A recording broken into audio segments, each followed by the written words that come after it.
What is up, RotoGrinders? Happy Wednesday, happy hump day, happy baseball day, afternoon baseball, split slate. We have 8 games scheduled. I say scheduled because one looks especially dicey. That will be the game in Chicago. I'll go ahead and drop Kevin Roth, Chief Meteorologist Kevin Roth, his weather report. Orange. Orange is a scary color. It is straight orange right now in Chicago. So going to keep our eye on that one. Of course, Roth will be on in about an hour and change with crunch time. 2:20 is first pitch. But, yeah, Texas and Chicago does look really dicey. Myself and Blender HD, very first time this year. He's excited. You can see it in his face. He's not faking it.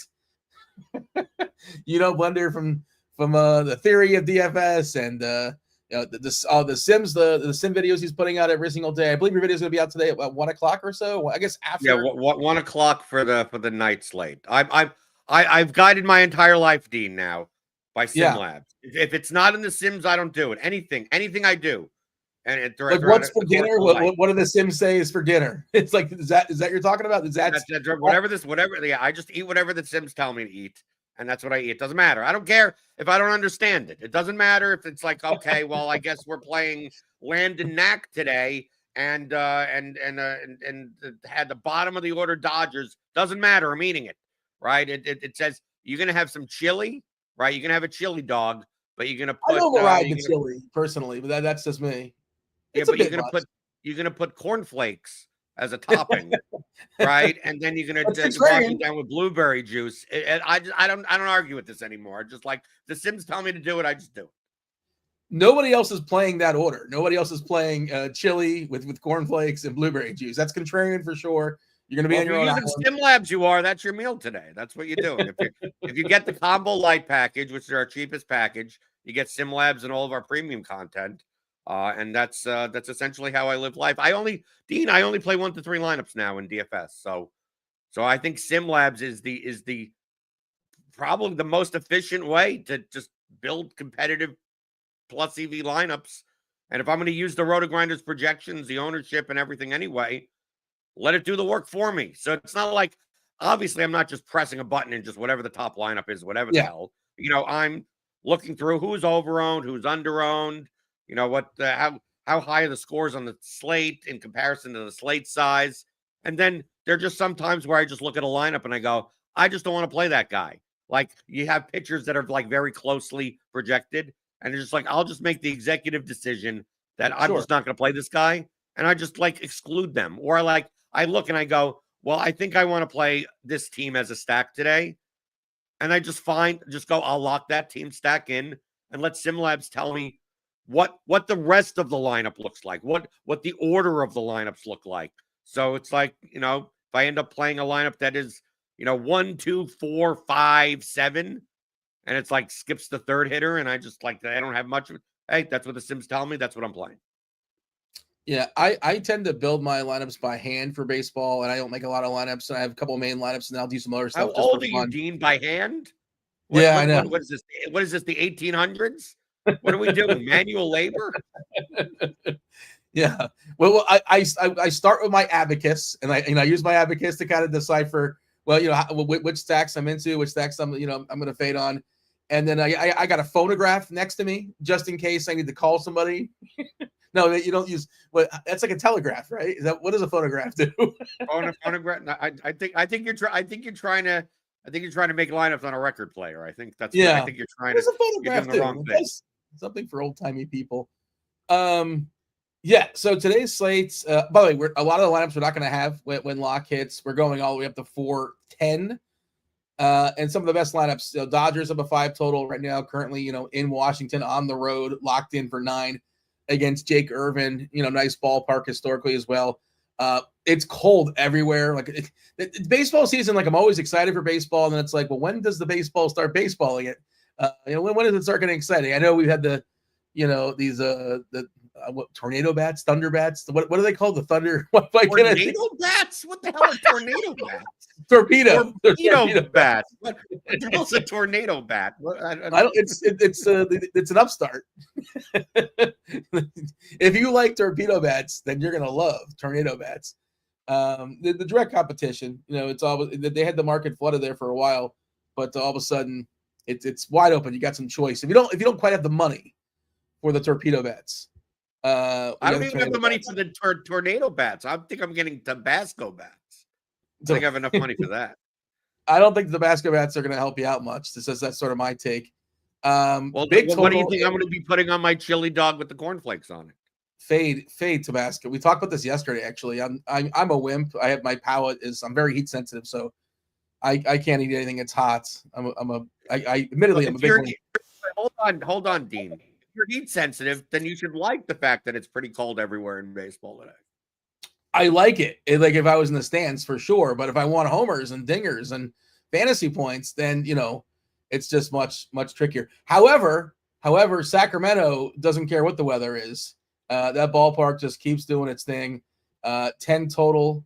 We hit the over again. I believe that game's gone over every single game so far in Sacramento. I'm still struggling not to say Oakland every time. Like, don't say Oakland, don't say Oakland, don't say Oakland. They're just the Athletics. I don't know if they're a bunch of nomads out there in California. 10 total. So the Padres, by the way, we're not going to have this lineup, but almost definitely Tatis is not going to be in there. He left yesterday's game. Almost definitely Cronenworth's not going to be in there. He left yesterday's game. And the second-year player, oh God, I'm forgetting his name, is not going to be playing either, right? So we don't have a lineup just yet, but it's going to be a bad version of San Diego. Just kind of a heads up. Jackson Merrill, one of the Jacksons. We had all the three Jacksons come out last year. I think he's in the IL, so he's officially not going to play. But Tatis almost definitely, Cronenworth almost definitely taking on Beto. That ballpark's been awesome. I was checking the weather. At 70s, maybe 80s or so, one of the better places. Roof is closed today in Arizona. They've been keeping it open in some of these days, but it is actually closed. At least it was expected to be closed yesterday. I assume nothing has changed. It's probably 100 degrees or so in the desert. That's one of the better spots. The Dodgers. The lineups we got early. These games are not expected to really do a bunch of things. 7.5. And you know what?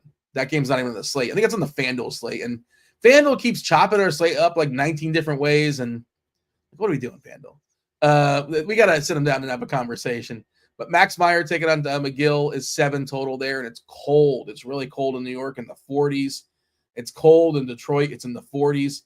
It's rainy and cold and miserable in Chicago in the 30s. Does not look like that game's going to go. But, Roth said he needs to see the radar before that game starts. But as of right now, his anticipation is murky, gross, all the bad adjectives, orange. So I'm working under the assumption that game's probably not going to play. 7.5 total currently. Imanaga, good pitcher, taking on Tyler Mahle. Speaking of injuries, by the way, Langford not anticipated to be in that Texas lineup as well. And also day game after night game. So a lot of catchers won't be catching the next day. I think Baltimore Rushman started. I think he started behind the plate. He's only in DH because they had I think Gary Sanchez. They were both playing yesterday for the Orioles. But yeah, the big totals are the Dodgers, both teams, San Diego and the Athletics. And the San Diego, whatever's left of them, it's a really bad lineup. I don't know if you see the projected lineup for San Diego, Blender. They still have a good total. I mean, that game still has a good total. I know. In comparison to the rest of the games, I mean, I'll talk about the Sims later. I mean, I'm not saying that the Sims necessarily like it as much, but I mean, I don't mind. I mean, some of these guys are cheap. I mean, but I don't mind taking I never mind taking bottom of the order type of stacks for road teams in good hitting environments because they're guaranteed 9th inning at bats, and it's Vasquez versus Bido. Like, what if you take a look at the pit? We're going to go through some pitchers on the slate that are, I don't want to stack against. It seems like these are two guys that I don't mind doing so, and I think the opportunity cost is not like all that high because, like in general, in the beginning of the season in April when it's cold and the hitting weather kind of sucks everywhere, like. How many teams are going for 10 plus runs today? Once we get to July, July, we may have a slate with 8 games on it and 4 teams score 10 runs. And as long as you have one of those teams, you're fine.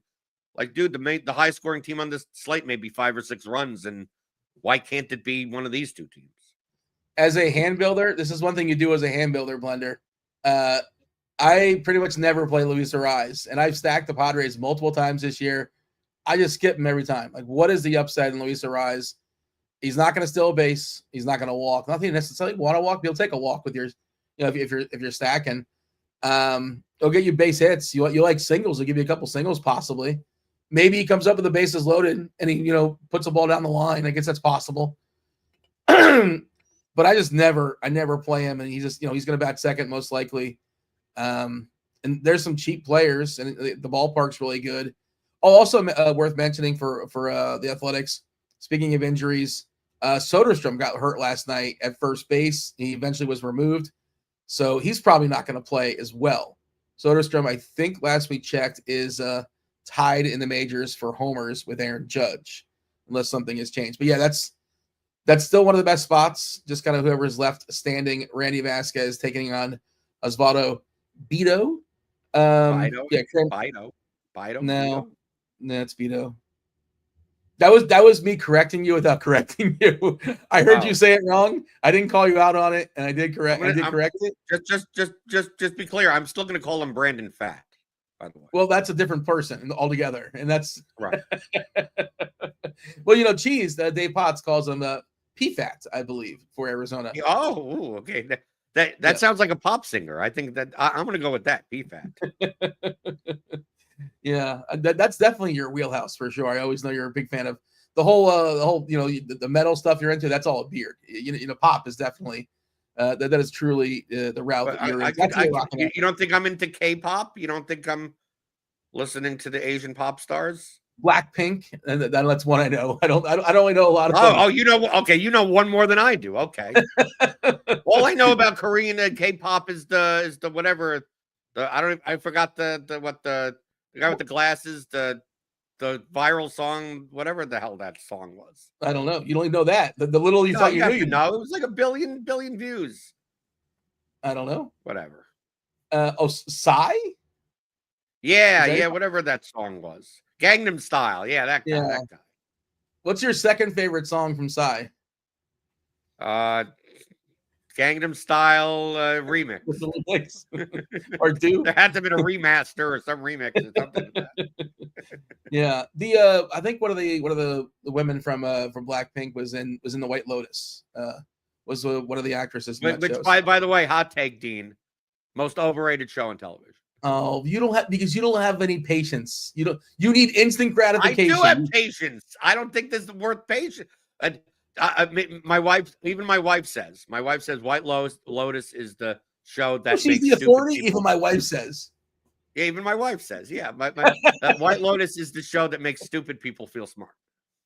No. I don't. It's a bad. No, you just don't like a slow burn. You don't like a slow burn because you don't have. No, I don't mind the slow burn. I don't like the fact that the theme of the show is so obvious, and so many people are like, it's so nuanced. It's not nuanced. It's absurdly over the head.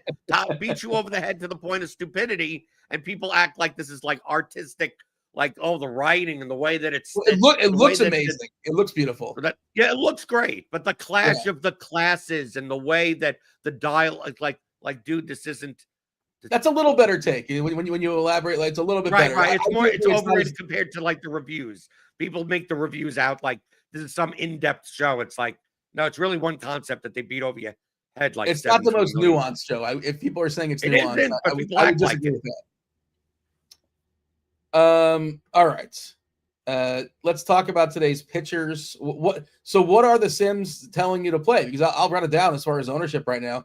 We're looking at 40% Max Fried, 40% Hunter Brown.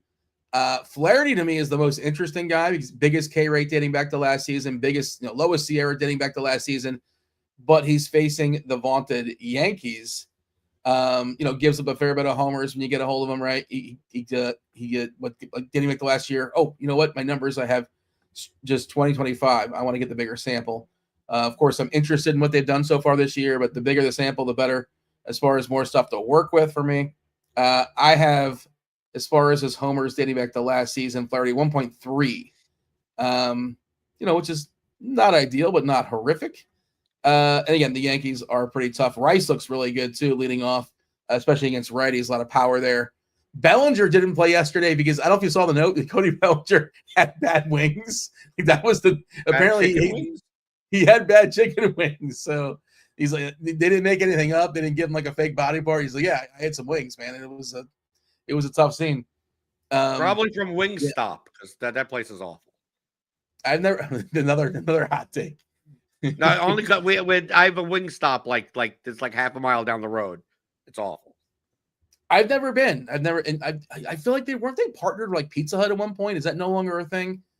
I've never been, and I've been to Buffalo Wild Wings. I don't know if I've ever had the wings there before, but is the national wing places is that it? Is there anybody else national wings besides those two? Probably another franchise I can't think of. Hooters. I mean, Hooters wings are actually good. They're gone though, aren't they? Essentially, they're being phased out. I think they're basically gone, more or less. Well, whatever. I think they have good wings. Yeah, you have to say that like you the way you're saying it's like you're trying to convince your wife to go. No, I've never been to a Hooters, but I've ordered out from a Hooters. Oh, okay, fair enough. Which sounds even worse, really, if you think about it. That may actually sound worse. Fried at 40%, Brown at 40%, Flaherty 26%, McGill taking on the putrid Marlins. Also good weather, good ballpark. So he's probably not the most skilled of the pitchers, but as far as the spots, I think McGill looks really good. You're getting a bit of a discount, a little bit of discount. He's a tick more than Flaherty, which is kind of an interesting conundrum. You know, Flaherty is certainly the more skilled pitcher, but when you factor in matchup, maybe McGill is the better guy. Projection-wise, very, very similar for what it's worth. They're essentially projecting the same according to RG projections. Kind of working our way down. Imanaga. So Imanaga, again, 18%. It looks dicey at best, highly questionable if he's going to be throwing baseballs or not. You know, you mentioned you call him PFAT or Fought. Well, Fought is correct. I don't know what you call Brandon Fought, but I don't know how much I want anybody pitcher-wise in that ballpark. It seems like one of the better spots for offenses. Single digits, I think Meyer is the best option amongst the cheapies. You know, legit prospect. Maybe he's coming into form. I don't really want to pick on the Mets, but I do like that ballpark, and it is good weather. He's shown flashes. He's definitely shown flashes. I'm curious what the Sims are telling you to do as far as pitchers. Is Max Fried good chalk? Is Hunter Brown good chalk? We love that ballpark there in Seattle. Hunter Brown had kind of an up and down season last year. But I think he's more good than bad. Of course, he started off pretty rough, but he closed pretty strong. And this Seattle team is not what I'm afraid of. And we love throwing baseballs. We love rostering pitchers in this ballpark. Wing Street, by the way, getting thrown out in chat. Wing Street. Is that like the off-brand Wingstop? Is it like it's like torpedo bats and tornado bats? It's Wing Street. No. To me, you're around the South. It's like when you see Huddle House, like Huddle House is like the South, but Waffle House, and it's like that's not a real Waffle House. Get out of here. Okay, so understand, Florida is different. It's its own. You've heard about Florida, the Florida man. Florida is the more north you go in Florida, the more southern it gets. Does that make sense? And I'm down at the South, so there's no Huddle House around me. If there is, I'm not aware of it. Huddle House is probably like in the Panhandle or something. But anyways, pitchers. Good chalk, Max Fried, Hunter Brown, 40%. We like that. Well, looking at SimLabs, because my life is guided by Sims now. So that's all I do. I mean, obviously you could play, depending on the lineup, you could play anyone, right? I always put that forward first. But we have in our Sims here at RotoGrinders, Hunter Brown with the highest optimal rate at 42%. He's a 10K pitcher, but as far as ceiling is concerned, he has the highest strikeout prop. He has the highest ceiling. So, he could go out and strike out 12 guys today. I think a little bit less for Max Fried, although we have Max Fried as over-owned, but still his optimal rate is 35%. So it just really comes down to how owned do you think he's going to be? And then there's a pretty big drop-off after that. So, the clear top options, according to the Sims, are Brown and Fried. Of course, if you play them together, you're not going to have that much money for Stag. You ain't playing Ohtani today, probably. You're probably not paying up for like Brent Rooker in an A stack or whatever. But the cheap pitcher that SimLabs prefers is Landon Knack. And we have his ownership at only like 5% owned. And we have his optimal rate that's like closer to 20% optimal, primarily because he's only 7K.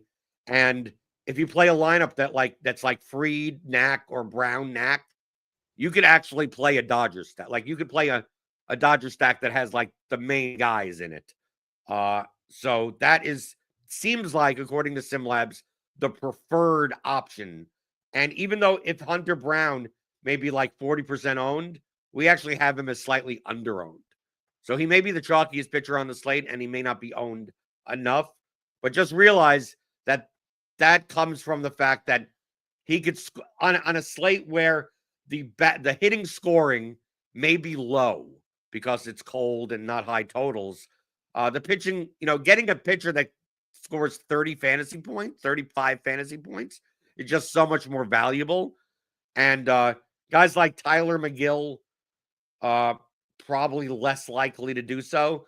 I mean, I guess Flaherty has upside, but not against the Yankees. I mean, if he's going to be 23%, he's got upside. He's got upside against the Yankees, but a lot of downside. Yeah, but I don't think he's worth playing at 25% ownership, though, at 8,500. And the Sims would agree with me. And it's not really agreeing with me because I'm looking at the Sims. Because you're first agreeing with the Sims, and you're agreeing with yourself. Right, I'm just agreeing with the Sims and kind of trying to explain what the Sims are doing. And then once they start putting cornflakes on my chili dogs, then I just have to throw up my hands and put the shrug emoji going. I think this is what it's saying, but I have no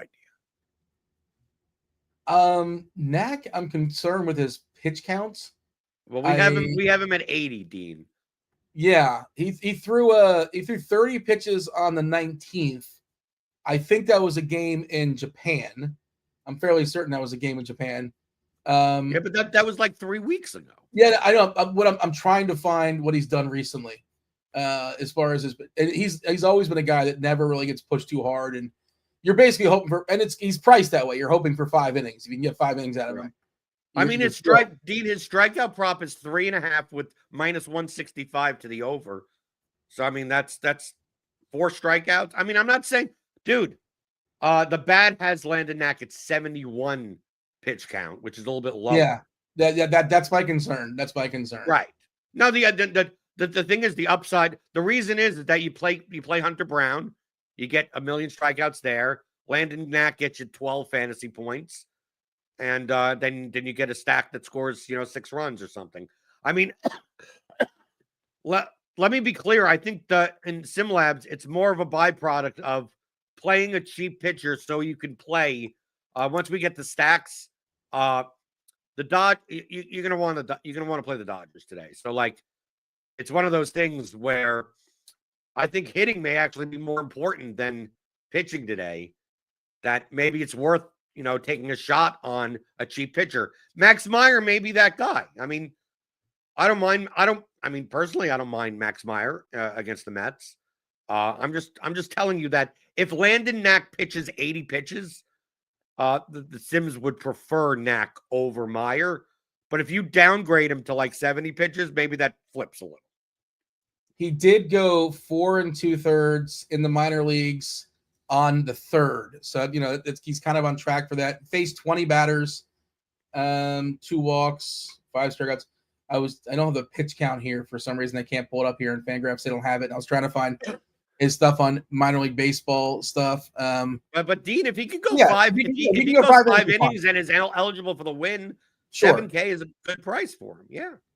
But if there's any kind of sign of danger, if he's around 70 pitches or so, or he's in the 4th inning, I'm just saying. I'm just throwing up the caution flag a little bit. But again, we do wait for it. We live in the world of a salary cap, and yeah, he's the kind of guy that helps you get to Ohtani. And if Ohtani hits, if he bangs out his 2 homers and he puts up 30 fantasy points, and you get like 12 out of Knack, but Knack's the guy that gets you there, that's kind of the point you are making. So sure, I get it. Justin Verlander is getting some ownership. And that ballpark, of course, is spectacular. And that Reds team is getting one of the most significant downgrades, going from, Great American Ballpark into San Fran. Their offense takes a massive hit. It's just, man, Verlander, it might be over. it just kind of might be over for him. Not I don't know according to the bat, Dean. The bat believes in you. If you had 10 strikeouts a game 8 years ago, the bat really regresses that stuff. Well, you finally I mean, it's not like to be fair, the Verlander projection in the bat is not like insane or anything. It's just significantly higher than what we have at RG as well as around the industry. But I mean, I wouldn't put it past. I mean, Verlander has a 4.5 strikeout prop. So it's not like he's like dead, but like he's clearly below. I'd rather play Flaherty. I'd rather play Tyler McGill, truthfully. Yeah, well, the field put two is the point. The field's right. Both those guys also. You know how old Verlander is? 40. 42. 42. Yeah, he's been around for a while. He didn't pick San Fran by accident, I'm guessing, too. I don't know how many spots he had as far as an option, but that is certainly a safe landing spot. Did you give it? You were talking about. I guess you said your favorite pitcher, even considering ownership, was Brown, right? You don't care. Right. The Sims like Brown. You think that's good chalk, and you didn't talk great about Max Fried. I mean, he's fine. He's fine. The Sims have him as overowned, but I mean, he still projects. He projects about 3.5 points lower than Hunter Brown. He's there. He's fine. He's fine. I mean, would I play him around a chalk stack type of thing? Probably not. So basically, that's what the Sims are like. If I ran SimLabs right now with like 5-man stacks, Fried would be more likely to show up in lineups that don't have like the Dodgers or something in it, and that would still be said. The thing is about SimLabs is that like you could play anyone you want essentially. It's just how you build the lineup around it. And the one feature of SimLabs that I like the most, especially if you're a hand builder, Dean, I know you're back in the Industrial Revolution in 1886, doing everything by hand. I mean, we're going back to that, right? Aren't we starting new factories or whatever because of tariffs? I mean, we're all going back to making iPhones by hand, apparently, and T-shirts. Anyway, so get ready for those. The part-time job, Dean. What you could do is that, like I do this for NBA, is that you could go in and go, well, I want to play these 2 guys, and I don't want to play these 4 guys, and then press get lineups. And if the thing farts at you, then it's not a good idea. If it tells you, well, here's 4 lineups and they rate like this low, it's basically telling you, none of that combination you want is don't do it. It's not profitable. And then if there are lineups, it may show you. It doesn't physically. That'd be amazing if that was a feature. Right, but I mean, essentially, that's what I call it. It just kind of just says, we don't know what you want either. Like, here you go. Here's a plate of nothing. You sure about the chili dog with the cornflakes? That's when you get the chili dog with the cornflakes. But that combination, the thing is that you put in, I want 20 lineups, and then it gives you 20 lineups. 15 are like the chili dogs with the cornflakes, but the top 5 lineups rate out pretty well. And it's like, well, these are the 5 lineups and these combinations. And you're like, well, I didn't even consider this guy as a one-off and this guy is, and well, that's what the Sims tell you. If you want that combination of like these 2 guys and not those 4 guys or whatever, like pick one of these 4 lineups. The Sims tell you that these are good. And there you go. I mean, to me, that's the way that if you're going to build 1 to 3 lineups and you still want to have input into like, well, I want to play Hunter Brown today. Well, just lock him in and pick I want to play Hunter Brown and an Astros 4-man stack. Well, then put that in and pick the lineup out of the top few that makes sense for that. And if you don't want to play that, I don't want to play Hunter Brown. I want to play. You could do the same thing. So it's not something where you just go in and press a button and pick one of 7,000 lineups. Like you could put your own little inputs into it. We just got Washington's lineup. Abrams is in there. He's been questionable, missing a couple games. Abrams is leading off for Washington. So it makes life a little bit more difficult for Knack. Abrams, Wood, Ruiz, Lowe, Bell, Garcia, Call, DeYoung, and Cruz. He's the rookie. A lot of pedigree. I know he came up last year for a cup of coffee, but he's been scuffling a bit, some speed. They're batting him 9th because they can't bat him any lower. but it's good to see they're not giving up on him just yet. But yeah, a lot of promise there and plenty of time to turn that around. That is Washington's lineup. Are you just not playing or thinking about right now as far as Imanaga and the Cubs in Texas? Yeah, I'm Xing. I'm waiting for Kevin Roth on crunch time to give me the go to just X out that game. So, I mean, even if it play like in the Sims, and I know I'm Mr. Sims now. Yeah. Even in the Sims, which don't treat it this with any weather delay, any nothing like that. There's nothing about it. He does. I mean, he has a lower. I mean, he has a lower optimal rate than Flaherty or McGill, and he even has a lower optimal rate than Nick Martinez at 6,900. I mean, a lot of it is byproduct of price at 9,700, but like even if that game played all 9 innings, no problem, I'd still play Max Fried, McGill, or Flaherty over him. So once you factor in that the game probably doesn't play or plays 4 innings or something, like why the hell would I want to take on that risk when it's not like I don't even think he's going to be like even 3% owned. I think it'll end up in 6-7% of lineups as it is. Yeah. That's kind of where I'm at too at this point, just kind of crossing it out. The Cubs offense has been really, really good to start the season, but again, I'm just kind of ignoring that game. If things change, if Roth gives us a green light, I would just say these teams don't play each other a lot. So they tend to be more aggressive and trying to get those games in, right? Texas and Chicago, I would imagine this is the only time they're facing each other this season. I could be wrong on that, but I'm fairly certain. You got to find a mutual off day at some point. It is early. This isn't like the Cubs playing somebody, in their division and they face the Cardinals 20 times a year and it's very easy to make that up. But we'll see. If they can't play, they can't play. And that seems to be most likely. And it's not even just the rain, but the weather just is completely miserable. Yeah, just stay tuned. Roth will be on in about 40 minutes or so. He'll give his best clarity. And you know what? Since it's a 2:20 game, we're not going to be Roth's not going to be on. Crunch Time's not going to be on at 2:20 East Coast time. But of course, you got to follow him on Twitter for the updates, the articles and all that. I'm giving a refresh to his article. If you guys are joining us late, I'll drop this. You can read this at your own leisure, but officially the game is straight orange, which orange is dicey. It's in the chat right now. Hey, hit that like button if you guys are hanging out in chats. Also subscribe so when we go live. Hey, are they going to have a baseball show? There's a 7-8 game slate, depending on the weather. Are they going to be talking some baseball? We are. Also, later on tonight, there is baseball and basketball going down. And I believe 5 o'clock is the official start time for that. Summary as far as pitchers, I think McGill is really good. I think Meyer is interesting. I don't hate a little game stack of those pitchers and just hope for a low-scoring game. Of course, this Marlins team is pretty horrific. McGill's pretty good. McGill's all right. Second highest K rate on the slate dating back to last season. It's not a monster number. It's definitely a positive number, 26.8%.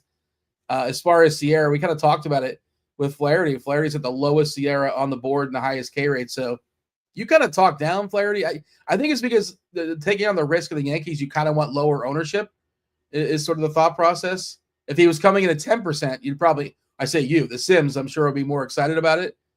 But because there's not a plethora of arms that people want to roster, you're sort of defaulting to Flaherty and just say, well, screw it. How bad could he be? The Yankees are a bit tough, but certainly there's some guys there you could strike out. We're getting 26%. I should hit refresh and see if anything is changing on the fly. Of course, the closer we get to lock, the more these numbers get refined. 11:25 is the last time we had an update as far as pitchers, but we do have to do our stacks. Let's see, anything significant. Fried went down a little bit to 36%. Flaherty went up to 28%. That's interesting. Wow. Okay. And then McGill at 26. I think McGill's going to be a little higher, but again, McGill's more expensive than Flaherty. It's just the matchup is so much better. Find the extra 200, Dean. You could find that in your couch, right? You just go. Sure. Okay. If you're playing cash games, McGill is the much better play than Flaherty. I don't think in cash games you're playing either. So, well, you think you're playing Brown and Fried? Yeah, I think you're playing Tua, Brown, Fried, and McGill. So Yeah, I mean, if I need the $300, and I'm okay with McGill over Fried, but yeah, it's two of You're those. really going old school, Dean. You're a hand builder. You're talking about cash games. What year is this? Well, there are somebody in chat. Let me know in chat if you play cash games. They're out there. I've played some cash games this year. I'm not playing today, but I've definitely played some cash games this year, and they're a little bit softer to start the season because, well, in part because content is not necessarily geared towards it, and some people make some really bad cash lineups. A lot of people like stack their cash. It's like sometimes it happens organically. Sure, okay, we're gonna have 5 players for the team with a 7 total. Yeah, not that that's happened this year. No team has a 7 total so far this season. But like people, you hear stack. People like you infiltrating, the content space, telling them you got to stack everything. But they think that you got to do it in cash, and you don't. You don't. That's not what you're doing in cash games. You can. It might happen, but don't force that. But yeah, I've seen some bad head-to-head lineups against me, so I will be playing. I'll be playing them to start the season at least. Just today, not feasible for me. Give me the summary. I just joined the show late. I've missed the first so many minutes. By the way, you got to pick up the pace, Blender. You're not going to believe it, but we're behind on pace. But give me the you're the one giving behind. Didn't we just go over the pictures? What are we talking about? We just okay. did it over. Then you know what? Screw it. You talk about the pictures enough.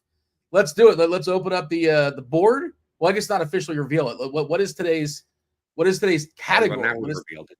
Yeah. Okay. I had a whole thing. This stems from a debate I had last night at the poker table. Okay. That Coffee Mate Creamer is anything other than like the regular plain. If you're using obviously you got the coffee snobs that if you put anything in a cup of coffee, you should be excommunicated somewhere. I'm not that person, right? I put cream and sugar in my coffee. But that's the flavored cream. What? Cream and sugar is the chalk. Yeah, but I mean, I understand people that drink black coffee and it's like that's the way it's supposed to be drinking. I get it. But this is for the cream and sugar people. Anything other than plain half and half sucks. Okay? The flavors that are in Coffee Mate, just use the actual thing with regular half and half because all of those things exist that you could put in your coffee anyway. It's not like some infused type of thing. So like if you're gonna have mocha flavored, that was the main thing of mocha flavored Coffee Mate. Just put chocolate syrup in your fucking coffee. I mean, just put even if you get the Nestle what is no longer powdered, coffee? Right? It's no longer coffee, I believe, at some point. But okay. I had to use an F-bomb on this. That's how pissed off I was. You were really angry at the poker table. How heated did this conversation get? I don't not that heated. It's just that the coffee at the place that I play, they have flavored whatever, and they always ask. You go to a place. Speaking of old school, doing old school things, you go to a place. Yes. Is it a casino or is it like the upstairs of a restaurant? Right. It's my poker playing is like your hand building. That's I hand build my you put on pants to play poker. Right. Yeah. But that's where this list comes from. So I actually ranked the tier list is the Coffee Mate creamer flavors. The main ones. There are some weird ones that aren't around that often. Like Snickers or like it's like candy. Yeah, they have some. They Kit Kat one. I don't know. I didn't want to include those people. These are like the main ones that that are in the whatever that you normally would see. I didn't know amaretto was. I'm aware of an amaretto sour, which by the way I'm not afraid to say I've had one once or twice.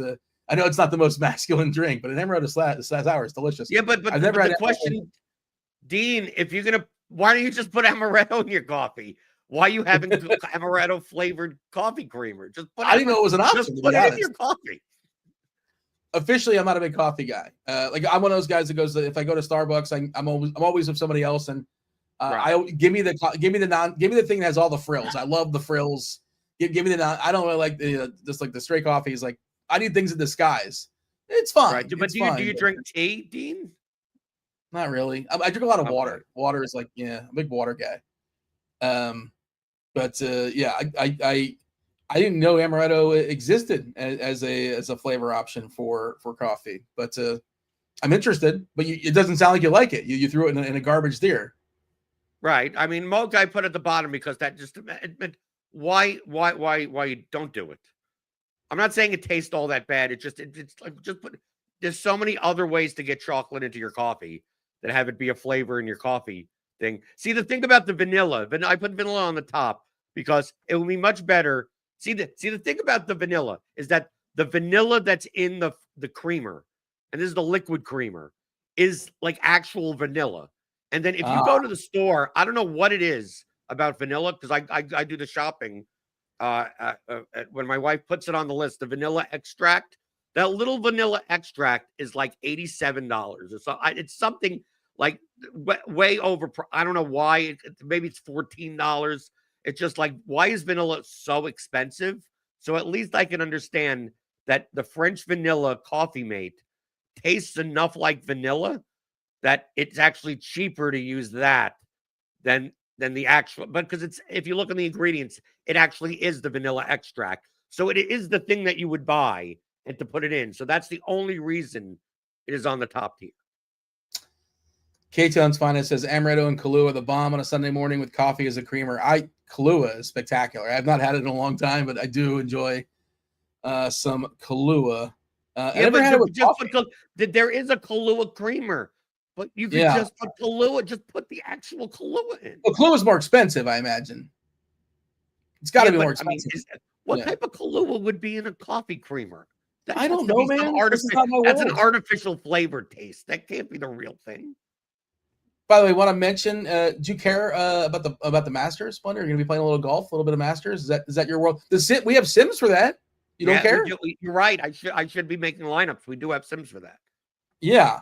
I do want to mention the battle for the green jacket. It's heating up in Augusta, Georgia. No better place to sweat the action than DraftKings Daily Fantasy, the ultimate destination for fantasy golf fans.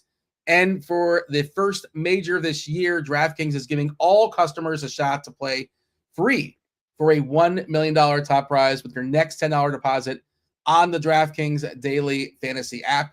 Now, RotoGrinders partnered with DK. RotoGrinders is also giving you a chance to use our Lineup HQ product for PGA. It is free, not today, not tomorrow. It's free for the entire week. Free all week long if you're doing the showdown stuff. All you need to do is sign up, create an RG account, which is also free. But we love paid accounts. We love the paid accounts at RG. But if you want a free account, you can get a free account as well. The links are in the description. I have some free tickets, so I think I'm going to be dabbling in the Masters streets, and there it is, Twix. Yeah, Twix coffee man. Who, like, how high was this person? Like, honestly, like, who said, I would love is a coffee and a Twix? Oh, wait a second. How does this But happen? at least, Dean, you can't put that in your real, like, you can't just take a Twix and put it in and grind it up and put it in your coffee. That would be ridiculous. So at least this flavor is like something that you can't get in your coffee any other way than as part of your coffee mate. At least, I'm not saying I would want it, but at least that's something that you can't mocha, vanilla, hazelnut, you can just go and put the actual thing in. I've offended the chat, and I wasn't saying that as an insult. That you could be, man. I do you. You guys enjoy yourselves. Have a good time. All right, let's go ahead. Let's throw these teams in the tiers. We're gonna go game by game. There are 8 games as of now. We might lose one potentially, but the first game we're gonna talk about is the Marlins. The Marlins at producer Steve's Mets. Tyler McGill taking on Max Meyer.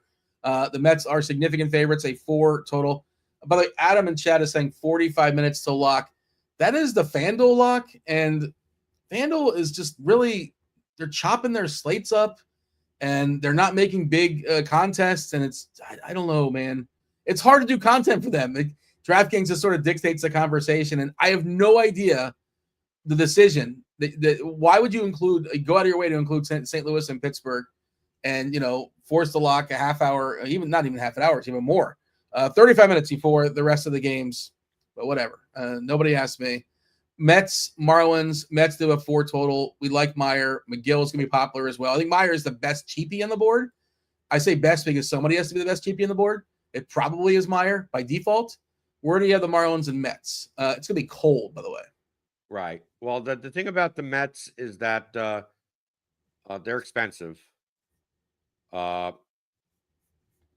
mean, do they have upside? Yes. I mean, I would put the Mets in caramel personally, just due to salary. I mean, essentially, and also like we have essentially in our sims, we essentially have 3 teams that like beat out like everyone, and then like everyone, then there's a whole bunch of things. So like I can't put the Mets. The Mets are in that bunch, that like middle bunch, and for their price, I don't know if they're necessarily worth it, especially against Max Meyer.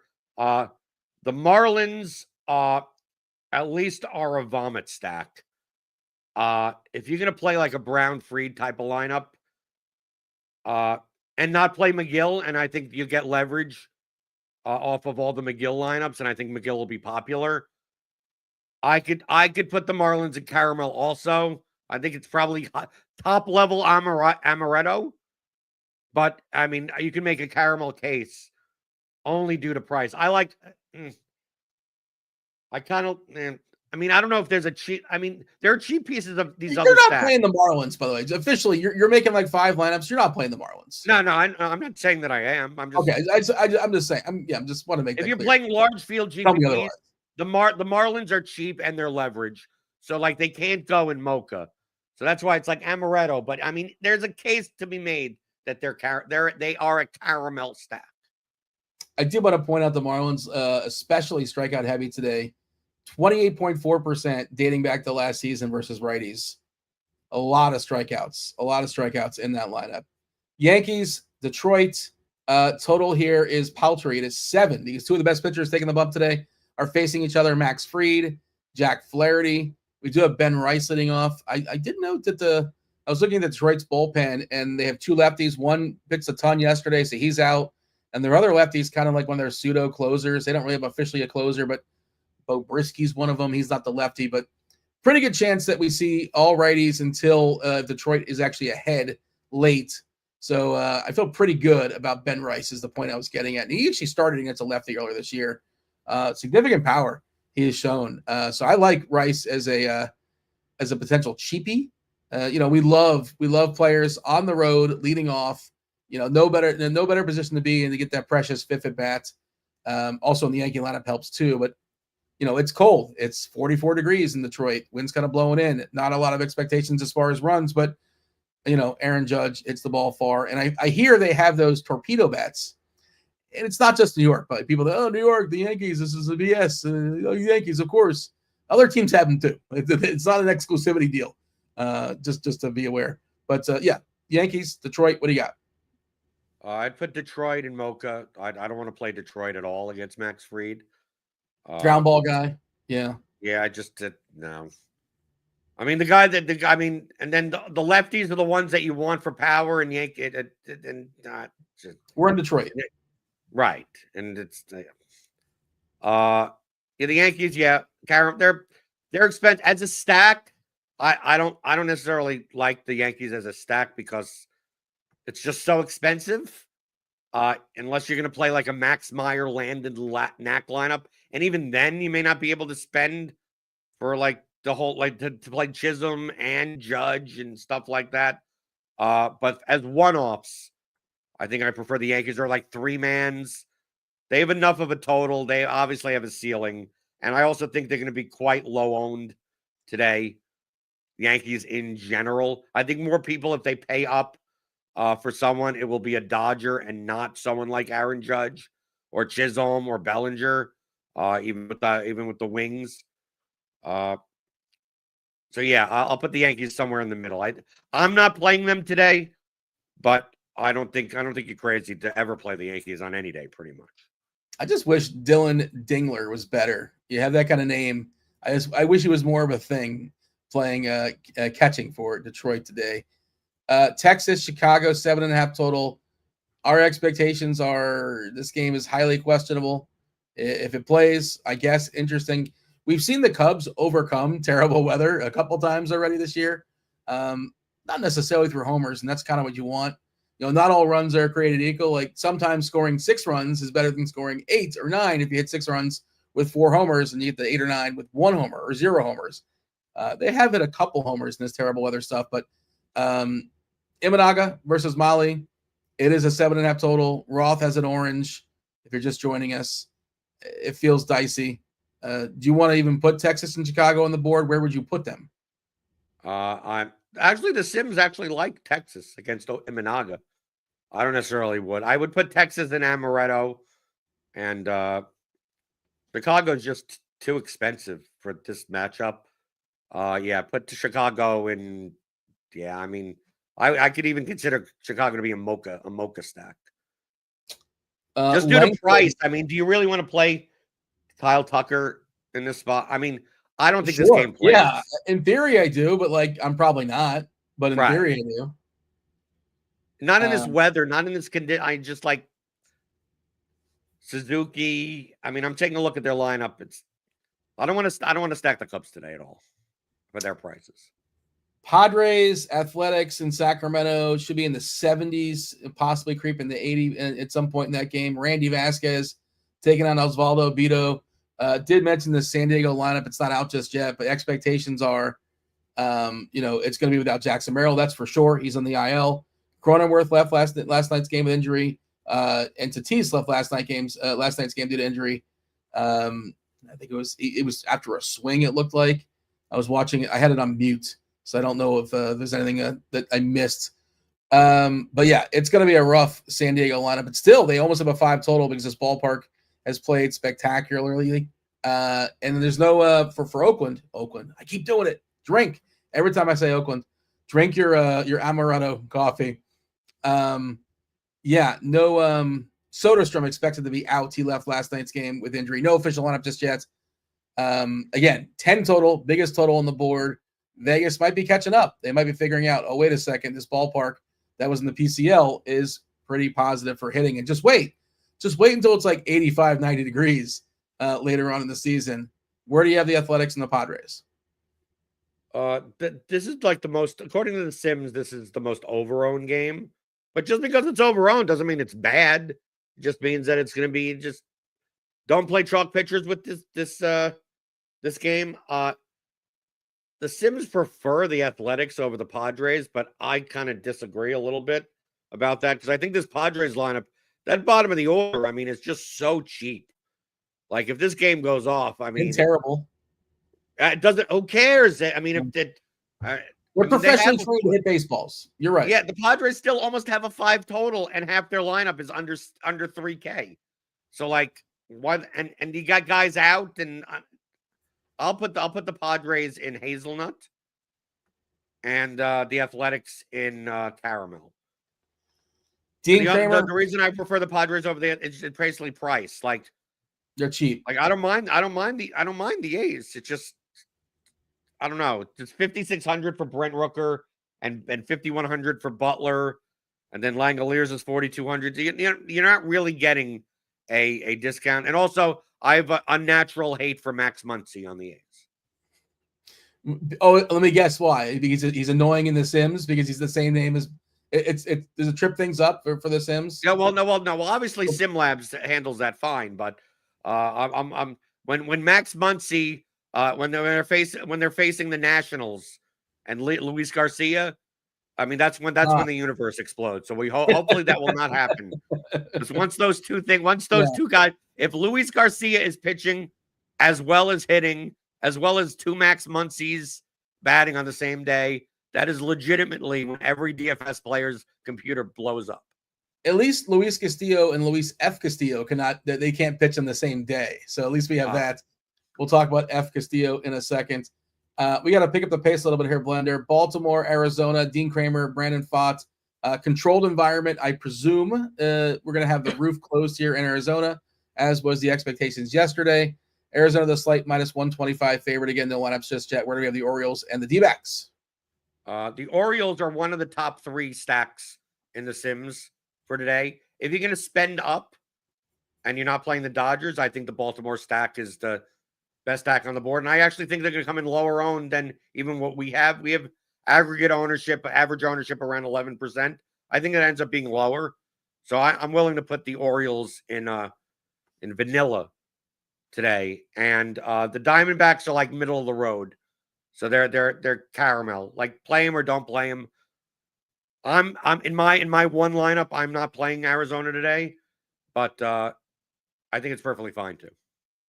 Yeah, love Carroll. That lineup is definitely weakened with the absence of Ketel Marte, who's in the IL. But there is some cheap stuff there as well.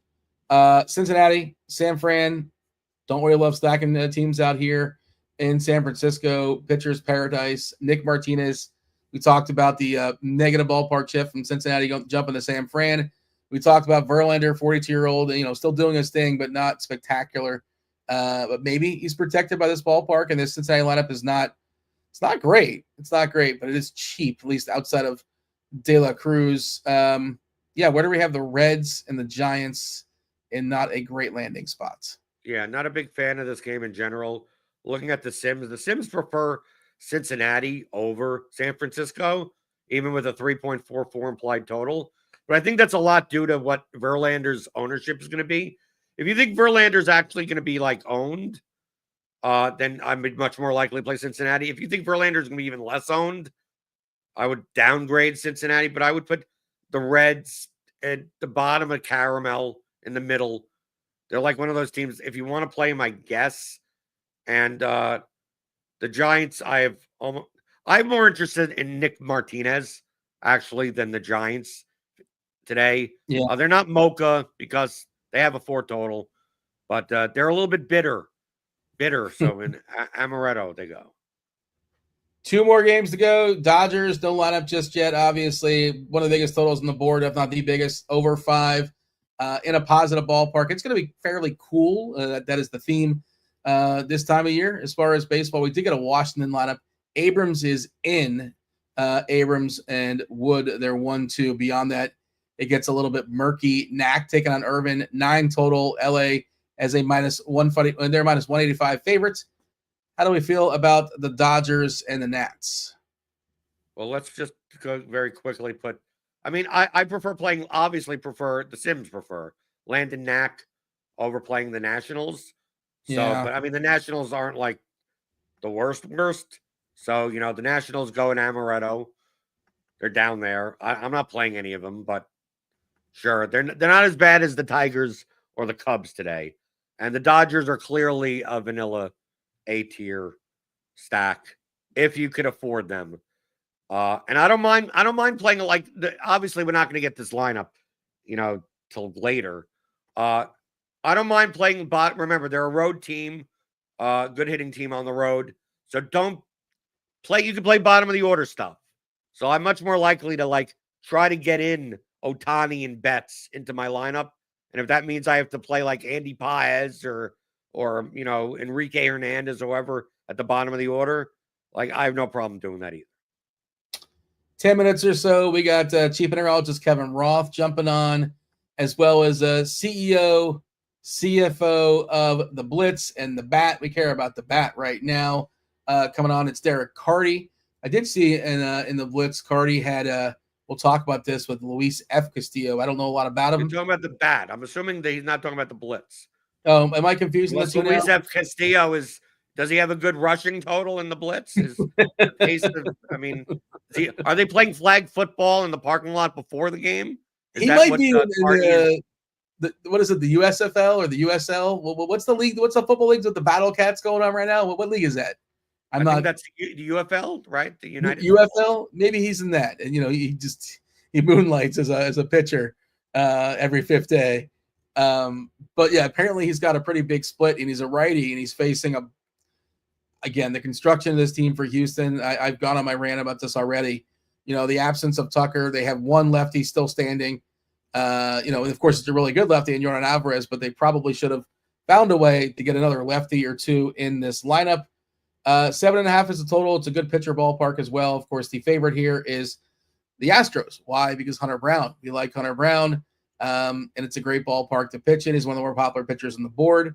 Where do we have the Astros and the Mariners? This is the last game, the hammer game, if you will, coming 5 minutes after the Dodgers and the Nats. Some may call it the late afternoon hammer. Who would call it that? Well, I would. I would call it that. Some would call it. people are saying. The Mariners are going in Mocha. Obviously, in large field, if you want to. But what about leverage? Yeah, sure. Yes. Okay. See, the thing that people get wrong, Dean, is that the larger the slate gets, like if this was a 3-game slate, yeah, I'd have a lineup like that. It's not just leverage. Like Hunter Brown could not be an optimal pitcher today. Get hit for 5 runs. And obviously, if you have Hunter Brown, you're dead. But like are the Mariners going to be the highest scoring stack on the slate? Possibly not. So it's quite possible that even though Hunter Brown fails, the Mariners kind of fail for a ceiling. You need some water or some coffee? Yeah, I'm losing my voice. I can jump in. I can tag in. But I think the point you're making is a really good one, actually. A lot of people look at it as this binary decision of, oh, Hunter Brown's going to be great, or, the Mariners are this great leverage stack. And you know what? The most likely scenario is probably like in the wiggle room in the middle, where maybe you don't necessarily need Brown and you don't necessarily need Seattle. It's not binary. There's a lot of stuff going on in the middle. It's not either or. But yeah, I like. I think it's important to point that out, because Brown could not be great and the Mariners cannot be great. That's very likely. I shouldn't say very likely. I think Brown's going to be fine, but that's the most likely thing. Even if Brown's not good, it's not that the Mariners like, oh man, you must have the Mariners. All right. I think that is the board, right? We got I got Houston goes into Hazelnut. I am playing an Astro stack today, so I'm just telling you what I am doing.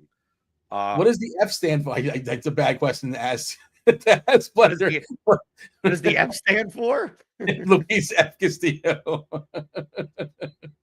I'm setting you up. Do you think, Dean? Do you think the ownership on the Astros is a little bit lower today than it should be, because people think that it's Luis non-F Castillo? Well, he pitched yesterday, so maybe if he pitched also if they're using the Sims, it doesn't matter. The Sims knows. I thought you were going to say if it's going to be lower because people love instant gratification, especially during the week. They want their instant gratification. They're sitting in their cubicle. They want to be able to watch their team play and strike out and pop out, as opposed to, I don't want to sit here and wait 3 hours. Also, the lineup's not out just yet. So that angle, I think, is kind of legit to some degree of, just people want to see their team play now. We like instant gratification, and I don't even know who's going to be in the lineup. We think we know. More or less we're going to be right, but sometimes you get those curveballs. So that sometimes, I think, pushes down ownership. No, that's true as well. But, the Astros are cheap. Outside of Altuve and Alvarez, Brendan Rodgers is 2,400. I'm playing Brendan Rodgers. Altuve's now is at least eligible to second base and outfield. Paredes is 3,700. Walker's 4,100. Pena's 3,400. You can fit anyone you want in here. Diaz is 3,500. Obviously, I have to wait for the lineup. My lineup as of right now is a Astros 5-man stack with Baltimore and Dodgers one-offs. Obviously that could change depending on how the lineups shake out. But I think from a price considered perspective, they're the best value. Would you consider them they're not a vomit stack, but I think they're the best value stack on the slate. Yeah, like you mentioned earlier in the show, the Marlins they're definitely, vomit might be rounding up for the Marlins. I don't know what is worse than vomit. I don't know. Whatever that is might be what the Marlins are. They have a team total less than 3, which is bad. Here's the summary. Here's the board. 2 teams hanging out with vanilla. It's Baltimore and the Dodgers. 2 teams in hazelnut. It's San Diego, Houston. Caramel, most popular tier. That's Mets, Yankees, Athletics, Arizona, Cincy. Amaretto has the Marlins, Texas, San Fran, Washington. And Mocha's got, the Cubs, in part because of the weather there. Mostly the weather and price. Yeah. And Detroit, as well as Seattle. That is your board. Blenders is my favorite time. Dean, we have to make sure just when Stevie comes on to make sure that he's okay with my coffee creamer list, because whenever Stevie's on in crunch time, seems to hate my tier lists. I like when they're critical, and you're okay. You could take some criticism, but I can only get that. Okay, here's the caveat: The only way that you could judge my take on coffee, on creamer in general, is if you're a coffee drinker. So Dean, you're not even a coffee drinker. So it's kind of like, at least you had the respect to say, it's not my place. You don't identify with you don't have the lived experience that I have. I'm not an expert in everything. I know some people like to pretend they're an expert in everything. I'm just not. I'm not. I know what I know, and I think it's important to know what you don't know. And I would have some opinions. I've dabbled in the coffee streets, but it is not my wheelhouse. Oh, there's Stevie chiming in. He's hanging out there in the chat. He says he drinks not a coffee drinker. He drinks is matcha. Do I know what that is? What is that? I don't even know what that is. What the hell is that? I don't know. Is that a company name? It's a green tea. Oh, okay. I think it might be Japanese. Okay. Yeah. Now it sounds familiar, but I feel like a dope not realizing what that was. But all right. So much of that. So Stevie's got nothing. He's not going to be coming at you, I suppose. This is my favorite part, where especially when Carty's coming on, I ask you to pick some home runs, like who's going to hit a homer, and you just cheat and use the bat. That's not cheating. That's what you're supposed to do. No, it's cheating. It's definitely cheating. That's not cheating. That's literally what you're supposed to. You're supposed to subscribe to RotoGrinders. Click that link in the description. Get a subscription. Get our projections. Get everything here, and use our tools instead of just pulling stuff out of your ass. Right? But so why is it in your team? You're making it out like it's cheating. That's the real thing that you should be doing. Well, what I'm saying is, the point I'm making is, it's not helpful to say, oh, here's the three guys that are going to homer today are Judge, Ohtani, and Yordan Alvarez. You're welcome. Like, how's that helpful to the people? But if you ask me who's most likely to hit home run, that would be that. You can get the answer key here at RotoGrinders. Who wouldn't want the answer key? Walk the plank. Be ambitious. Take a chance. You got nothing? Dean, if you phrase the question, who off the beaten path that doesn't have a high likelihood of hitting a home run has a higher likelihood than you think would hit. All that stuff is implied. I don't time for that many words. That's all implied in the question. We do an hour show and we have a tier list on coffee creamer. I think we have time to have a couple extra words in the sentence. I don't want to say that set up every single day. The people know. They're aware. That's all. Dean, you vastly overestimate the people. The people don't know. Well, the people don't even hit the like button. The people aren't even hitting the thumbs. And we're supposed to know that? I don't know. I mean, I figure at this point, they're aware that that's just what you're supposed to do. But I guess not. Play wherever you want. There you go. Bunder, you just move your mouth when he's hitting that button. Let's see if he can synchronize that. Play wherever you want. Oh, no. Let's do it on 1, 2, 3. Play wherever you want. Oh, we got to try that. That was close. I tried. We don't have time for clarifying home run bets. We have time for this nonsense. TJ has the Spidey bomb. See, that's what we want. We want what Spider-Man thinks is going to happen.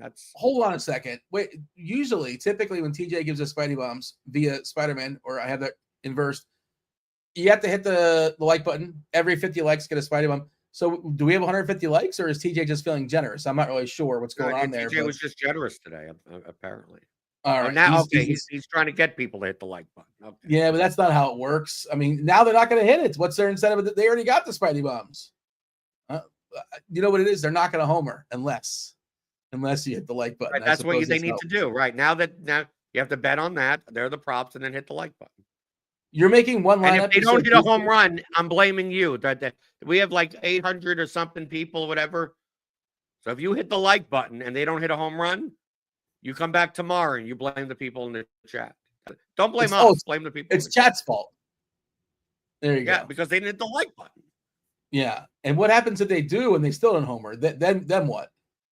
Now, there's going to be one person. There's one person that's probably listening on background audio on the YouTube app, and they're too lazy to go and hit the like button. We'll just put all the blame on that guy.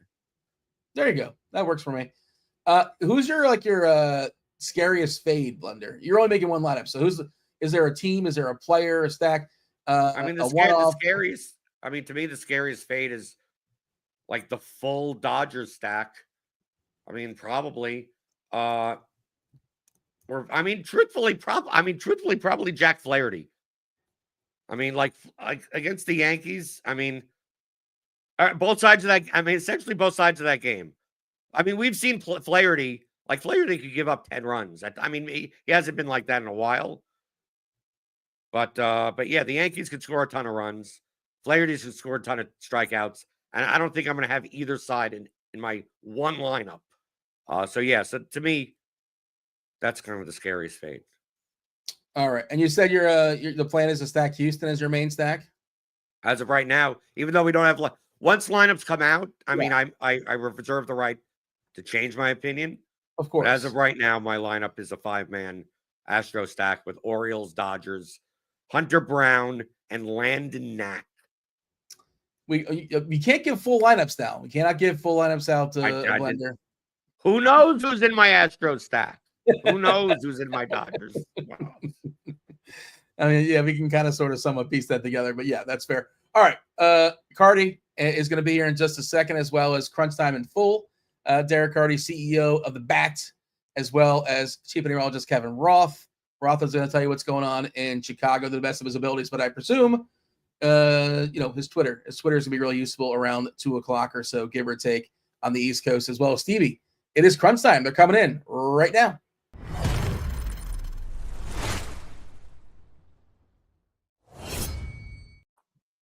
Roth, I know it's baseball. I know there's some weather questions that are pertinent, but you're also aware what today is, right? I think you're aware what today is. In other sports streets, are you not aware? I don't think I'm aware. Oh, it's the Masters. It's the day before the Masters. It is the day before the Masters. It's also the day that Luka comes back to the Lakers. Right? Yeah. That's exciting. Dallas or whatever. It's Luka Day. So what are you rooting for as a Luka? I guess a Dallas fan. Is there something? Are you watching the game? I'm assuming now that you're aware. Yeah. You got ejected last night for fighting with a fan. I don't know if you saw that. That was weird. I did. I think every Dallas fan is rooting for the same thing, which is Luka to drop a 50-point triple-double and for all the fans to just boo the shit out of ownership the entire time. I just want it to be as painful as humanly possible for the Mavs for doing this. It might be ugly. It might be ugly. I hope it is. But they deserve it. They kind of deserve it. They brought it on themselves. Well, what is the meme? The hot dog? Like who did this? That's how I can't remember the exact wording, but we're all just trying to find out a guy who did this. There you go. Thank you. Yeah, exactly. Somehow he's not fired, but all the coaches with winning records, they're getting fired. Hey, did you see the Ja Morant celebration? He's gonna have like a bazooka next game. I don't know what you do. What do you found the guy finding $100,000? I just don't know. Hilarious. Are they going to fine him for? I don't know, because they told him no more gun references. So then he grenades on a gun. Grenade. That was literally the funniest thing I've ever seen in my life, and I'm so intrigued to see how that plays out. What's next? Lobbing a grenade in the crowd. So what will be the next celebration, Kevin? What would be? Where would he go to after that? Yeah, I don't know. Is rocket launcher allowed? Is that too close to gun? I don't know, but I just absolutely love it. It is a very interesting story. I want to tune in. I want to watch now. Yeah. I'm curious what John's going to do. We have Stevie as well. Derek Carty. Stevie, hello. How are things? What's up? Did you have any critiques for I guess you had no critiques for Blender's board, right? Well, you were talking about all this sports stuff, and you forgot to mention the Gators won the national championship. So shout out to Al Horford. Yeah, come on. No critiques. Vanilla and caramel would be my coffee creamer. So, but it's all what's so funny is you guys were talking about it, and my wife is in the process of bringing me a matcha from Starbucks right now. Well, there you go. Look at you. Yeah. Shout out to you. Carty, you have any hot coffee takes? Creamers? I'm not really a coffee guy. I'll drink green tea mostly. Oh, there you go. So Blender, your board's safe. Well, the board is really a fake board. The whole point was that coffee creamer with flavors is stupid because you might as well just put the actual thing with milk yourself in and not the garbage. Unless you're doing Twix or Kit Kat or Snickers, or you're not. For some reason, if you want your coffee to taste like Snickers, I don't. But I guess that's the only way you get it to taste like. Who's that for? I just don't know who that's for, but okay. Fair enough. You do you. Enjoy yourself. Have yourself a good time. Blender, it was fun. Fun first show of the season. We're going to be back later on, of course, 5 o'clock. 5 o'clock shows talking baseball and basketball and some Luka. But we got to give away. We got to go away to Roth and Stevie and Carty. Roth, take it away. Good stuff. Welcome to it, ladies and gents. You know the drill. It's crunch time to the sharpest minds in the biz. I'm going to be hanging out with you up until lock, or at least until we run out of questions. We'll go through FanDuel. We'll go through DraftKings. We'll open up some questions. We'll give home run calls as well. Stevie in the house, congratulations. Your Gators. I live in Houston now, so I was bummed about how that turned out, but good win. Congrats. Yeah, man, it was a very tilting game. They did Yeah, not you're play getting their your best. ass handed to you all I game know long. they didn't play their best, man. But I mean, you can't argue or be disappointed when you win a national championship. So yeah, very, very excited about that. Our mutual friend and friend of RotoGrinders, Cam, was there and enjoying it, and I was jealous, and I was texting him and telling him how jealous I was. But yeah, I mean, awesome time to be a Gator. Isn't your coach a creeper who was like stalking women? Isn't he? Isn't he a weirdo? Or did I have make no that up? idea. No, I all right. have to look. Now I have to look it up. All right. I thought he was a weirdo and there was some like backstory around that, but I could be making that up. Somebody in the chat, let us know. We got Derek Carty in the house as well. Fresh haircut or maybe just fresh blow dry. I don't know. You look good, Carty. What's up, man? I appreciate it. Thank you very much. Can't speak gonna to tell us? basketball coaches or coffee. Was it haircut or blow dry, Carty? Haircut or blow dry? It's both. Oh, fancy pants. Someone said, I thought Carty was shirtless and I was unable to focus. No, it's just he is in a shirt. How you feel about the slate, Carty? Pretty good. I mean, anytime we get day baseball, I'm happy about it. I feel like we have a lot to like on this slate. So yeah, for a short early slate, I think there's kind of a ton of stuff. Yeah. And I guess it's not that short even, but there's a good number of games here. But yeah, I think it looks good. Okay. I'm getting some confirmation. The Gators coach did do some weird stuff. I don't know the specifics. But let's talk about this slate. There is one game with weather concerns. It's in Chicago. What is the final games on the slate, Carty? What is the what? The last games on the slate. Basically, can we pivot off of that if 10 minutes before lock they decide they're not playing? That is actually a good question. Let me look at the timing. Stevie, do you know? That's a 220 game, so we do have a few after it. Okay. Yeah. Okay, that's good. Since they haven't postponed yet, my current thought is that they're just going to play through it. It's one of those games. It's cold, it's windy, it's wet. They know it, we know it, everybody knows it. You either play through it or you don't. I'm starting to lean towards they're just going to play through it, but I'm glad we have that pivot if we need it, in case they do last minute decide to postpone. So that's it. That's where I stand on that. I think they're going to play, but I can't promise you that. And if I see anything or hear anything, I will let you know. With that, let's dive into this slate. Stevie, why don't you lead us off with some pitcher talk?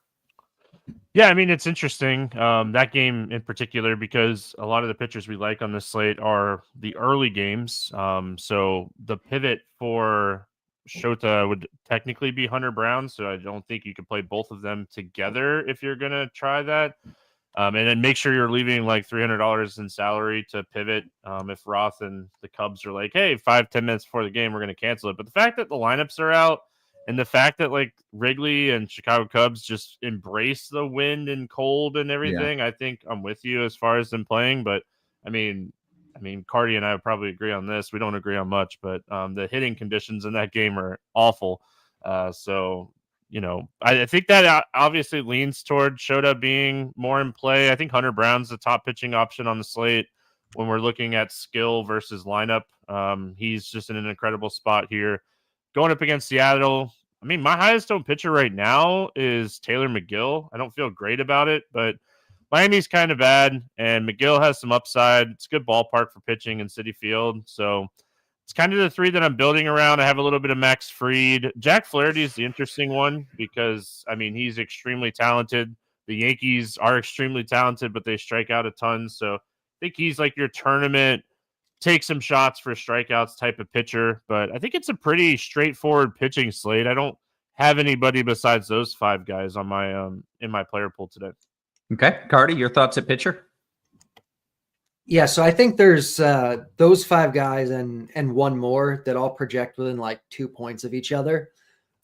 So, I mean, I think a lot of them are good. And in cash, I think you probably just play the ones that are most affordable. In tournaments, I think you play the ones that are going to get overlooked the most.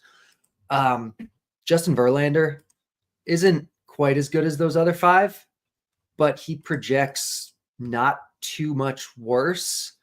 And he projects for like a lot less ownership than all of them. So I like Verlander a lot in GPPs. Otherwise, though, those other 5 guys are all comparable. Like if you can get Shota, that's great. If you want to save some money and play Max Fried or Flaherty or McGill, I'm fine with any of that. That's kind of where pitching is. And then after that, it falls off a cliff. The cheap stuff, I really don't like a whole lot of today. So I probably just stick to that, those 6. If you got 6 good options, no need to put in a 7th and 8th crappy guy. That makes sense. All right. A few people just talking about the weather in general, saying, hey, Chicago has Dean pointing out it's the only time of year. It's the only time that Texas plays Chicago, which they don't want to have to figure out how to make that up. I just think they're probably going to play it and maybe get hypothermia. And someone said in the chat that tickets are $1, which, yeah, I mean, you would probably have to pay me to go to that game. Let's talk about the bats and the stacks. Carty, you get to lead us off in that department. There are a lot of cold weather games, again, where the bats don't look great, but the balls are clearly juiced this year. I'm saying it right now, so maybe it doesn't matter as much. Carty, what do you like? Top 2 today is kind of the Orioles and the Dodgers on, kind of a cluster by themselves. I think the Dodgers will be really popular. I think the Orioles less so. I think they might actually be kind of sneaky today. They're a little expensive.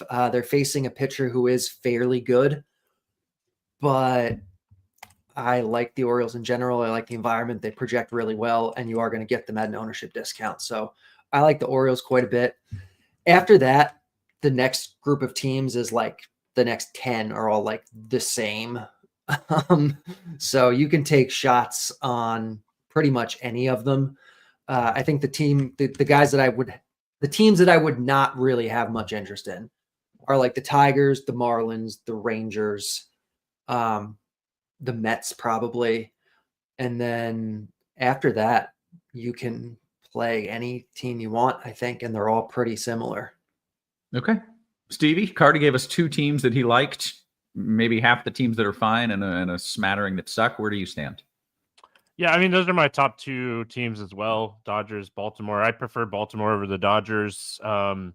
More of just ownership, and it's Chase Field.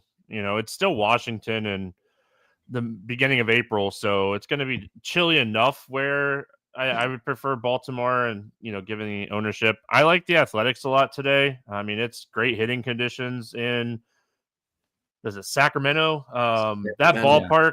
Yeah, the ballpark, I mean, listen, this is going to be a huge upgrade for the Athletics being in this ballpark instead of Oakland. We continue to talk about it. It's such a small sample size, but, I mean, everything we're seeing is Tampa and Oakland home ballparks are huge upgrades to their hitters this season. So I like the Athletics in this spot. I mean, they're hitting. I really hope Soderstrom is okay. Like, he left the game early last night, but it sounded like it's just a contusion. That lineup's a lot better with him in there. So the Athletics would be like that 3rd team. I like Houston quite a bit today against the fake Castillo. That's what his F in his name is for.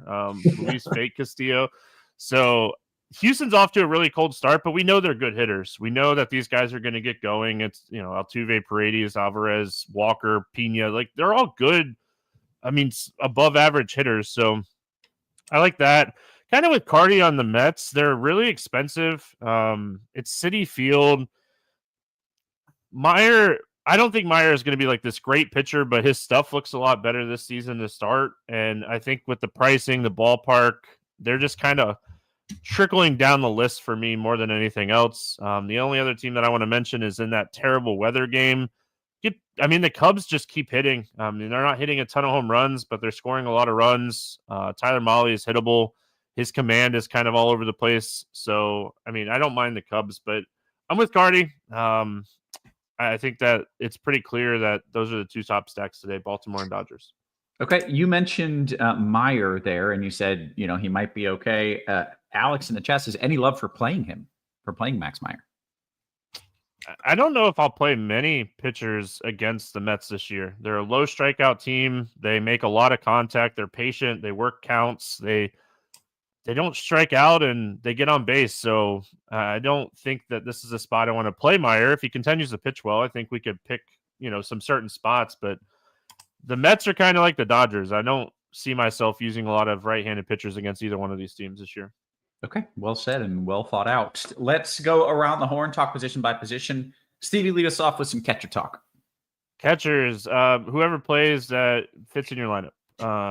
My stance is never going to change on catcher. I think it's an excellent day to pay up for catcher with Rutschman and Smith. But if you can't afford those two, we have a guy named Dylan Dinger. I know his name is Dillinger. I don't care. It's going to be Dinger forever for me. Dinger hits dingers. It's great. But I don't even mind just going all the way down and just playing Hayden Singer and just punting catcher. But overall for me, if I can get Rutschman or Smith or Bangaliers, those would be the three guys that I'd be targeting here. Yeah. How do you feel the same? Pronounced Langelier. It is Bangaliers, baby. I kind of like for this year Bangaliers. Last year we went Langelier. I think it might be Bangaliers this year. Carty, what are we doing at catcher? Anything different? Not really. Bangaliers actually projects as the top guy, but I like Rutschman a lot as lower ownership. Will Smith. Otherwise, everyone else kind of sucks the same. So yeah. So play a dude in your stack and call it a day. All right. How about first base? Or just punt it with Elias Diaz or whatever. Yeah. Sure. How about first base? Ohtani on DK, where he's first base outfield. Easily the top guy today by a lot. In cash, he's a priority. There's nobody else even close. After him, though, I think you're probably looking at Ryan O'Hearn. I mentioned really liking Baltimore, so I think O'Hearn's probably my next favorite guy there. But you can think about Ben Rice leading off against Flaherty. You'll get a little bit of leverage. The price is fine at what is really a shallow position today. Luis Arias is fine. Jake Berger is fine against Imanaga, even in that park and conditions today. First base is really bad. So yeah, that's my thoughts on first. Yeah. Stevie, nodding in agreement. Yeah, Ohtani as much as you can. All the sims, all the projections, everything. It's one of the best, if not the best hitter in baseball against a bad throwing righty that can't miss bats. So to sum it up, play Ohtani when you can. Josh Naylor is a guy that I like here. I like Arizona against Kramer. I know I didn't mention them when we were talking about stacks. Kramer's hit or miss. When he's on, he's a really solid pitcher, but when he's off, he's hittable, so I don't mind that.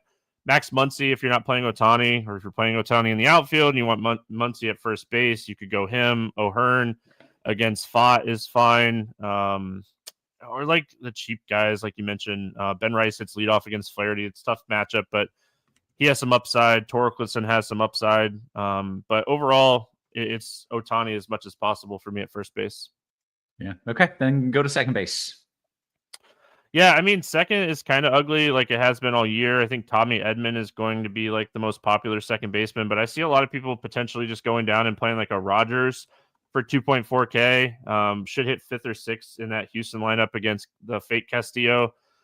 Iglesias, for San Diego, he should be in the lineup with Tatis likely not playing. Merrill got put on the IL yesterday, so we're going to have a pretty weak San Diego lineup. So a guy like Iglesias should bat up towards the top of the lineup. Probably doesn't get pinch hit for in this game. Probably sees all 9 innings against an Athletics team that doesn't have a great bullpen. So I think second base potentially a spot. You save some money. Garcia against Knack. Knack struggles more with lefties, so I don't hate that. But I think Edman, if you can afford him, or Jose Altuve, and then Westberg. The guy just keeps hitting hard. He's just 5K for a guy that I hate paying 5K for, but he keeps hitting the ball hard. Yeah. Carty, second base. I agree. I don't really want to pay 5K for Westberg, but I do like Baltimore today. So certainly in your stacks, you're playing him, or even as a one-off, I don't mind it. He does project as the top guy today. I think punting the position does make the most sense, whether that's to like the low threes with like Luis Garcia, or all the way down to an Iglesias, Rogers, Tim Tawa for 2.2K if he's in the lineup. He's actually probably my favorite cheap guy today. And then I do like Jazz Chisholm as like a no ownership GPP play. Okay. How about third base?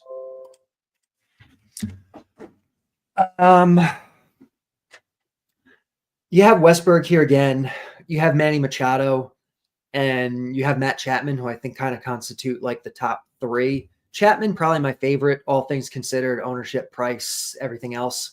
But it's another position where you can just save because there are other spots you're going to want to prioritize the high-end stuff more. It's not like Machado or Westberg or even Chapman are like amazing by any stretch of the imagination. Steve mentioned Muncy at first base. You can play him here at third. I probably like him here a little bit more. 4K is very reasonable for a decent hitter in one of the best offenses of the day.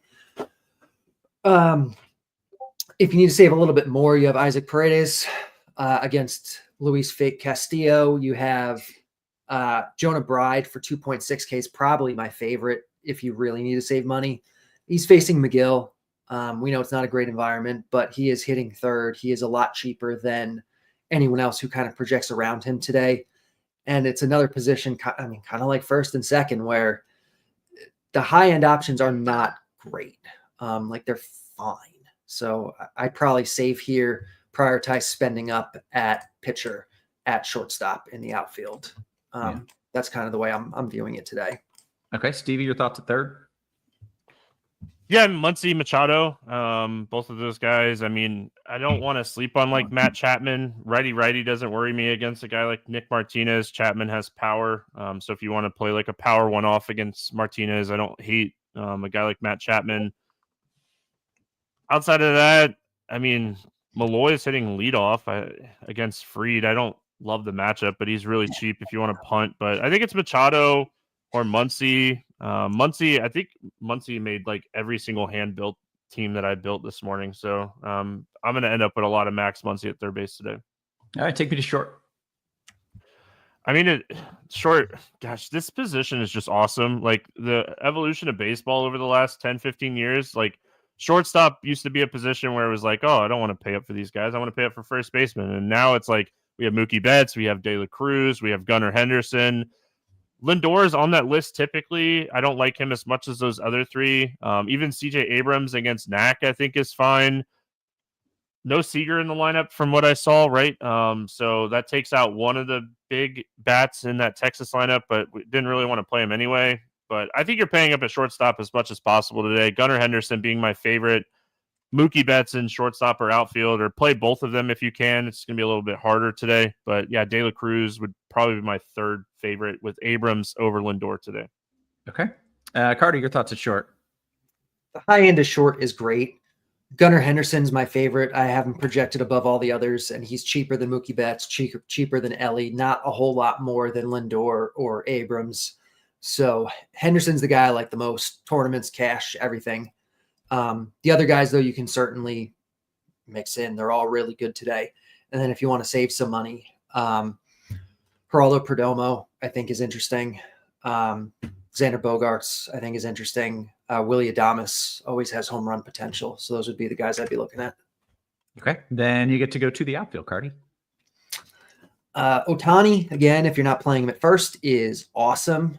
Yordan Alvarez, also on the high end, I think is great today against Luis Fake Castillo. In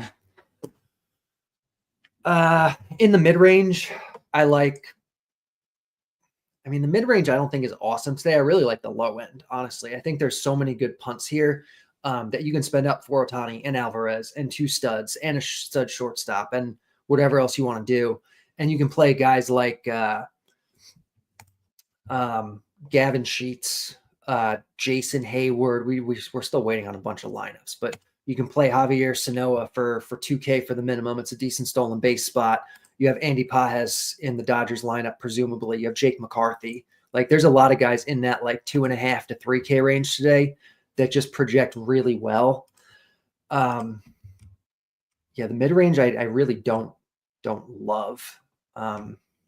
So it's kind of high and low for me in outfield today. Okay, Stevie, your thoughts on the outfield? I mean, outfield's always interesting because a lot of the times you're going to be playing outfielders that you're in the stacks. Obviously, Ohtani at the top. Judge is going to have really low ownership against Flaherty. And I mean, he's just an elite bat. Anytime that you could play Judge at low ownership to pivot off of Ohtani is an interesting like tournament play. Kyle Tucker, not like my favorite. Soto, like those two guys, not my favorite. Corbin Carroll is someone I really like. I mean, I like the Athletics a lot, so any of those outfielders I think are fine. One name that I do want to bring up is Conforto.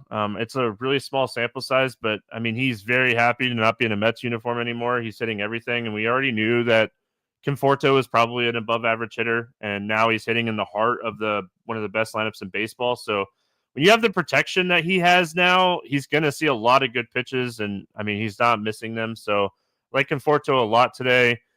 And then I really like Crow Armstrong for the Cubs. I mean, if this game's a go, he's running. Like, he's getting on base, and he's just running. So the stolen base upside for him is massive. It's going to be cold and wet. Like, that just seems like perfect conditions to run a lot in. So I think a guy like PCA makes a lot of sense in this like mid-range. A lot of the same hitters that we've talked about, Baltimore, Dodgers, Athletics. You're just going to mirror that thoughts in the outfield here. Yeah. Okay, guys, let's give the people some home run calls and then we'll answer their questions. Carty, I'm putting you on the spot first. Give me like a chalky bomb and a sneaky bomb. Well, I would say Shohei Ohtani is going to have, pretty strong chance of hitting a home run today. He's hitting 2. He's double bomb. Yeah. Double in terms bomb. of my chalky guy, I don't know. Maybe, no. Let me see. Who are we looking at that's a little sneakier? I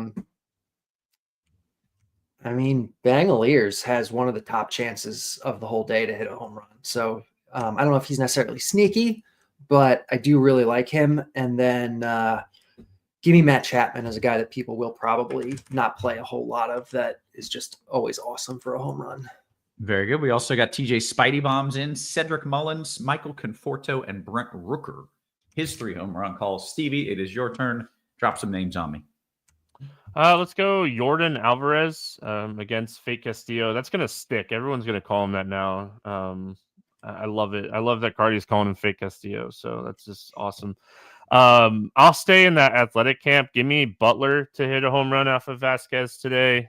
And then I don't know. Let's go Jackson Holiday. I wanted somebody underrated for Baltimore. Let's go Jackson Holiday hitting a home run off of Fott. Okay. I want to make sure that everybody is aware of some legit awesome deals that we have going on. Then we'll open it up to questions. Of course, the battle for the green jacket heating up in Augusta. No better place to sweat the action than DraftKings Daily Fantasy. It is the ultimate destination for fantasy golf fans. And for the year's first major, DraftKings going all in. Customers get a shot to play free for $1 million top prize with your next $10 deposit on the DraftKings Daily Fantasy app. RotoGrinders is also helping you out. We're giving you a chance to use our Lineup HQ product for PGA free this entire week. You can do it right now. All you need to do is sign up and create a RotoGrinders account, which is free to do. The link is in the description. DraftKings giving you a chance to win $1 million for free. RotoGrinders giving you the content to win $1 million for free.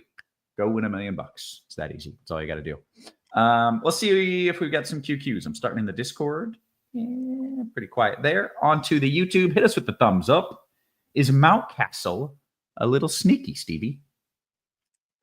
Yeah, I think anytime that you have like potentially 2 guys that play first base for one team and a chalkier offense, a lot of people are going to click O'Hearn. Like, it looks like he's 5 times the ownership of Mountcastle. I'm not saying that I like Mountcastle more than O'Hearn. I definitely like O'Hearn more than Mountcastle. But to answer the question, is he sneaky? Yes. Okay.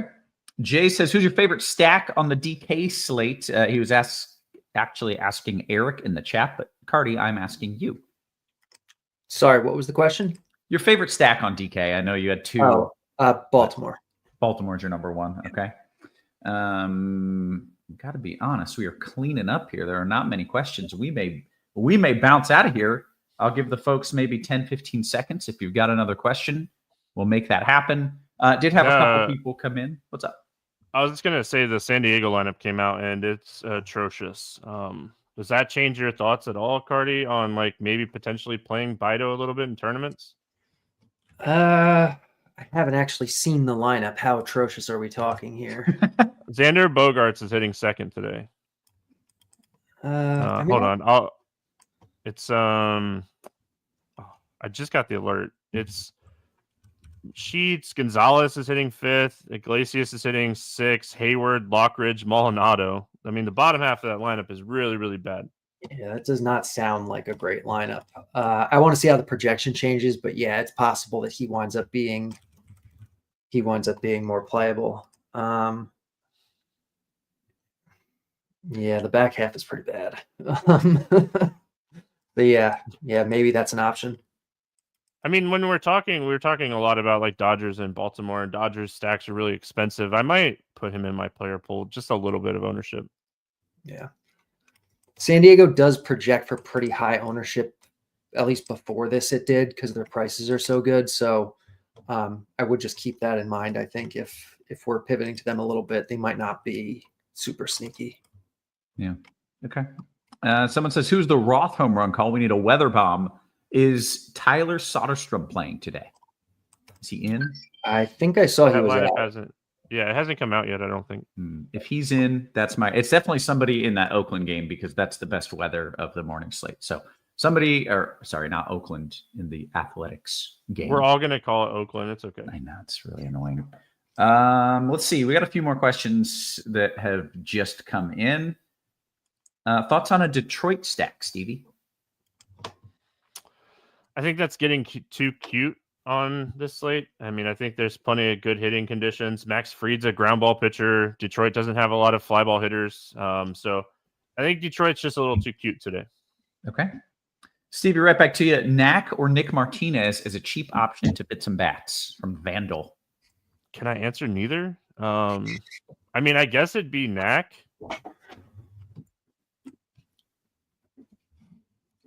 Okay.